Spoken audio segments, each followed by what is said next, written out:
Hi, welcome to Flowers for Algernon.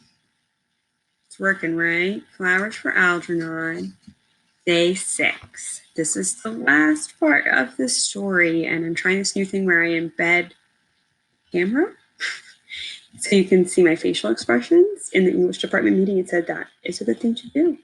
All right, we're going to start out with a review of day 5. In day 5, things got pretty intense for Charlie. The vocabulary was crazy, which showed how much he'd learned.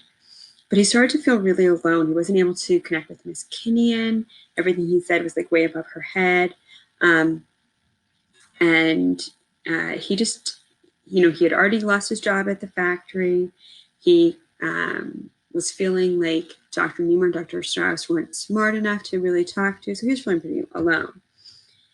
He had this experience at the diner where that boy dropped all the dishes and everyone picked on him, and he realized that's what he used to be like, so he decided he's going to devote his life to doing research to help people, help the surgery that he had, help other people. And then this happened. Algernon started to regress, which means, from vocab, that he started to go backwards and even like further than where he should have been if he was a normal mouse without surgery. He started also to be angry and aggressive. He refused to eat or run the maze, and he was biting people. And then we find out at the very end of the day 5 reading that Charlie's concluded his research, and he's realized that the surgery won't last. The same way it didn't last for Algernon, it won't last for him, and that he'll lose his intelligence as fast as he got it, if not faster, and he'll go back to what he was, but he'll actually go to a lower level than that. So it'll be even less intellectual ability, and he'll lose some of his physical ability. And now let's read the end of what happens when that happens to him, and if it really does happen. June 10th. Make it a better way. Deterioration progressing. I have become absent-minded. It means he's forgetting things. Algernon died 2 days ago. This section shows my predictions were right. His brain had decreased in weight, and there was a general smoothing out of cerebral convolutions, as well as a deepening and broadening of brain fissures. So our brains, if you know from Henderson's class, have lots of like wiggly parts, which means that they have a bigger surface area. Algernon's brain was showing a smoothing out, so it had less surface area, which means less space to hold information. I guess the same thing is or will soon be happening to me. Now that it's definite, I don't want it to happen. I put Algernon's body in a cheese box and buried him in the backyard. I cry. June 15th. Dr. Strauss came to see me again. I won't open the door, and I told him to go away. I want to be left to myself. I've become touchy and irritable. I feel the darkness closing in. It's hard to throw off thoughts of suicide. I keep telling myself how important this introspective journal will be. It's a strange sensation, and we know that word from vocab, a strange feeling, to pick up a book that you read and enjoyed just a few months ago and discover that you don't remember it. I remembered how great I thought John Milton was, but when I picked up Paradise Lost, I couldn't understand it at all. I got so angry, I threw the book across the room. I've got to try to hold on to some of it, some of the things I've learned. Oh God, please don't take it all away. I want to pause here. So the author, Daniel Keyes, chose specifically to use the book Paradise Lost because of the title. So a paradise is something perfect and wonderful. And we all know what lost means. So the title of that book hints that a beautiful and wonderful situation was lost. And I want you to think about how that applies to Charlie's world. So that was no accident that that's the title of the book. June 19th. Sometimes at night I go out for a walk. Last night I couldn't remember where I lived. A policeman took me home. I have a strange feeling that all this has happened to me before. A long time ago. I keep telling myself I'm the only person in the world who can describe what's happening to me. June 21st. Why can't I remember? I've got to fight. I lie in bed for days and I don't know where I am. And then it comes back in a flash. Fugues of amnesia. That means like states, different, it's kind of like moments of amnesia, of forgetting. Symptoms of senility, second childhood. I can watch them coming on. It's so cruelly logical. I learned so much, so fast.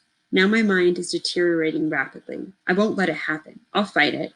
I can't help thinking of the boy in the restaurant, the blank expression, the silly smile, the people laughing at him. No, please, not that again. June 22nd.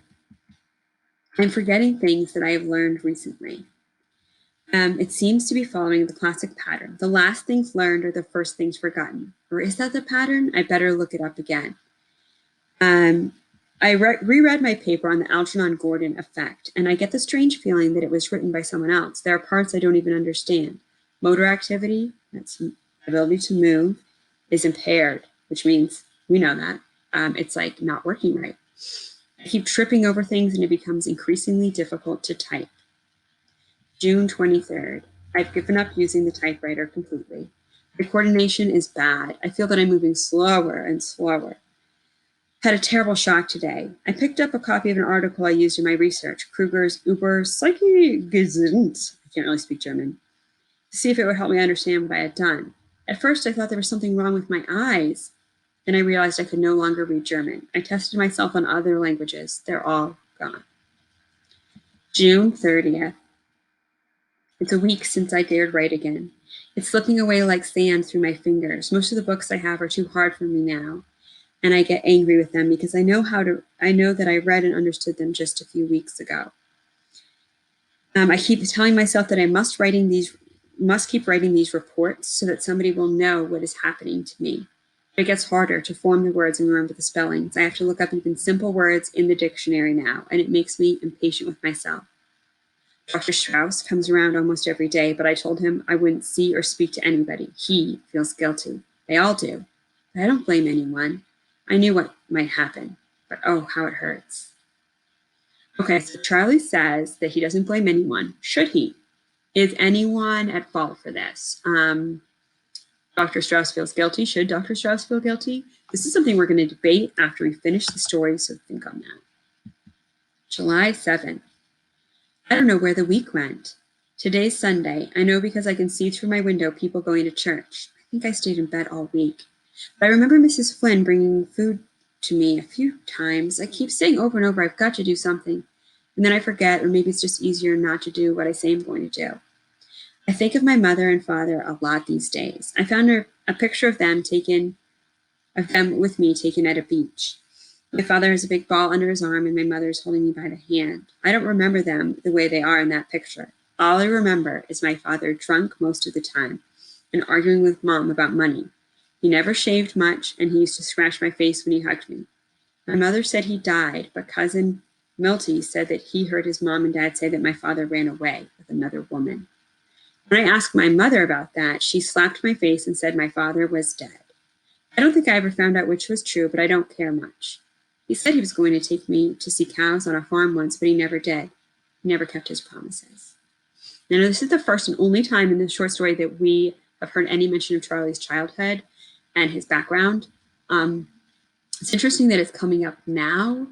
I want you to think about why is it coming up now and what kind of impact did his parents' treatment of him have on his life? What kind of impact did their relationship with each other have on his life, etc., and so forth. July 10th.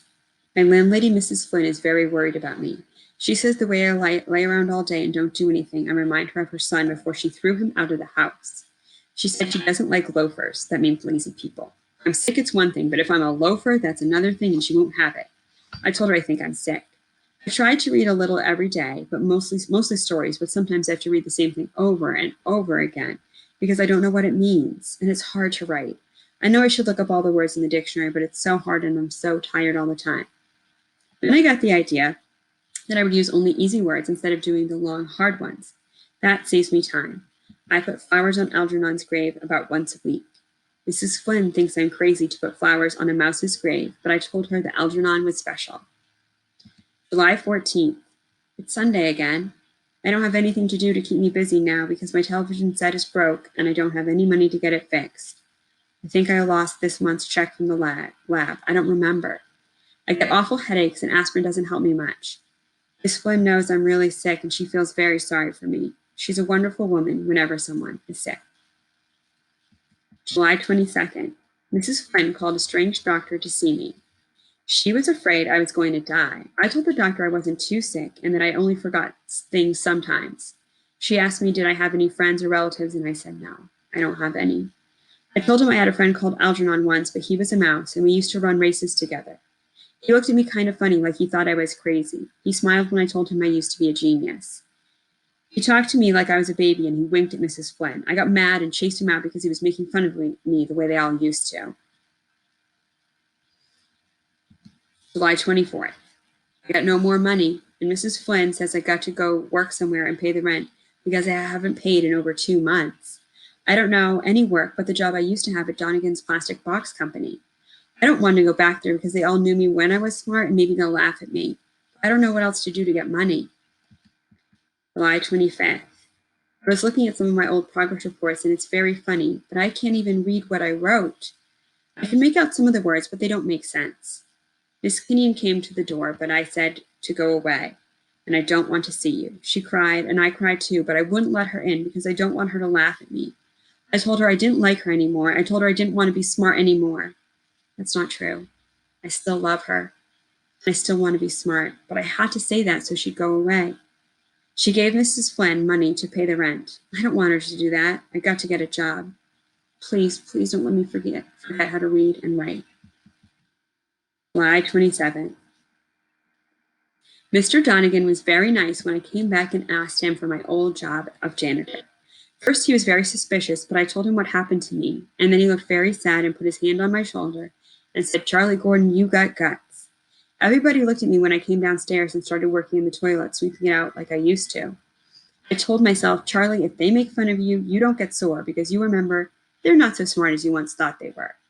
And besides, they were once your friends, and if they laughed at you, that doesn't mean anything because they liked you too.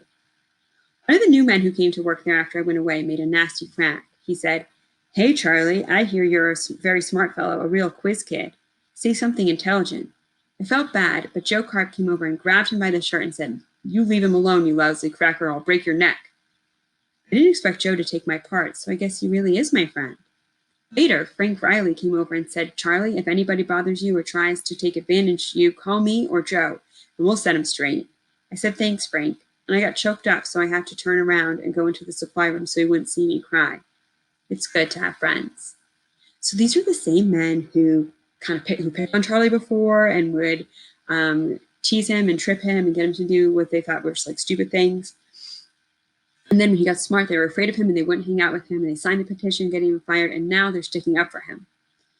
All along, Charlie said, I'm glad I have friends. I'm going to be smart like my friends, or I guess they'll be okay once I get smart. Now he's saying it's good to have friends. In my mind, this is the first time he's really had friends. This is the first time they've been true friends. July 28th. I did a dumb thing today. I forgot I wasn't in Miss Kinnion's class at the adult center anymore like I used to be. I went in and sat down in my old seat in the back of the room, and she looked at me funny and said, Charles. I didn't remember she ever called me that before, only Charlie, so I said, Hello, Miss Kinnion. I'm ready for my lesson today, only I lost my reader that we was using. She started to cry and run out of the room, and everybody looked at me, and I saw that they wasn't the same people who used to be in my class. Then all of a sudden I remembered some things about the operation and me getting smart, and I said, Holy smoke, I really pulled a Charlie Gordon that time. I went away before she came back into the room. That's why I'm going away. From New York for good. I don't want to do nothing like that again. I don't want Miss Kinnion to feel sorry for me. Everybody feels sorry at the factory, and I don't want that either. So I'm going to go someplace where nobody knows that Charlie Gordon was once a genius, and now he can't even read a book or write good. I'm taking a couple books along, even if I can't read them. I'll practice hard, and maybe I won't forget everything I learned. If I try real hard, maybe I'll be a little bit smarter than I was before the operation. I got my rabbit's foot for luck and my lucky penny, and maybe they'll help me. If you ever read this, Miss Kinnion, don't be sorry for me. I'm glad I got a second chance to be smart because I learned a lot of things that I never even knew were in this world, and I'm grateful that I saw it for a little bit. I don't know why I'm dumb again or what I did wrong. Maybe it's because I didn't try hard enough.